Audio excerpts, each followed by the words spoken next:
अवध के नवाब अवध की राजधानी लखनऊ के छतर मंजिल कॉम्प्लेक्स में रहते थे। छतर मंजिल पीछे की तरफ है। ये एक पूरा परिसर हुआ करता था जहाँ छतर मंजिल, कोठी गुलिस्तान एरम, कोठी दर्शन विलास, लाल बारादरी, ये सभी इमारतें हुआ करती थी। उसी परिसर में ये कोठी दर्शन विलास नवाब नसीरुद्दीन हैदर ने अपनी प्रीतमा कुदसिया बेगम के लिए बनवाई थी। कुदसिया बेगम उनकी प्रीतमा तो थी ही, बड़ी दयालु और चरित्रवान महिला भी थी, ऐसा कहा जाता है।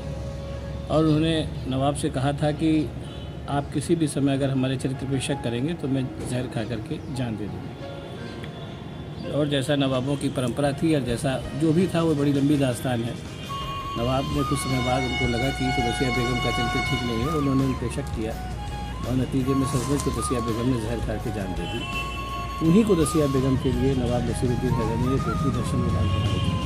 इस कोठी की खासियत ये है कि इसमें हिंदू, मुस्लिम और यूरोपियन, मतलब इसका जो मूल ढांचा है वो तो यूरोपियन है, लेकिन इसमें ऊपर की छतरियाँ और बाकी जो चीज़ें मिलाई गई हैं इसमें हिंदू, मुस्लिम और यूरोपियन तीनों ढांचों का, तीनों ही वास्तुशिल्पों का बहुत ही अच्छा सम्मेलन इसमें किया गया।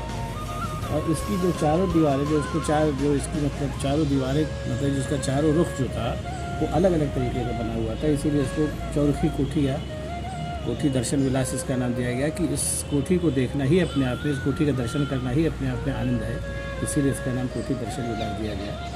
हालांकि ये कोठी एक तरीके से दुर्भाग्यशाली रही, इसमें रहने वाली दयालु महिला अनायास आत्महत्या उनको करनी पड़ी, लेकिन फिर भी इस कोठी की अपनी एक दास्तान तो है ही। और ये कोठी जो है वो लखनऊ की महलों में दर्शनीय, एक बहुत अच्छी दर्शनीय इमारत है।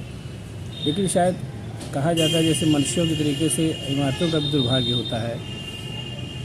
1857 की क्रांति के बाद ये कोठी के बुरे दिन आए, बहुत दिन से नेगलेक्टेड पड़ी रही। इसमें तमाम सरकारी इमारतें रहीं, कोई टूटती फूटती रही। बाद में फिर इसके दिन बहुरे अखिलेश यादव की सरकार में इन कोठियों की मरम्मत के लिए कुछ फंड अलॉट हुआ, जो बाद में आई भाजपा और योगी की सरकार ने इसको बंद कर दिया गया। खैर ये तो शाश्वत परंपरा है, चलती रहती है।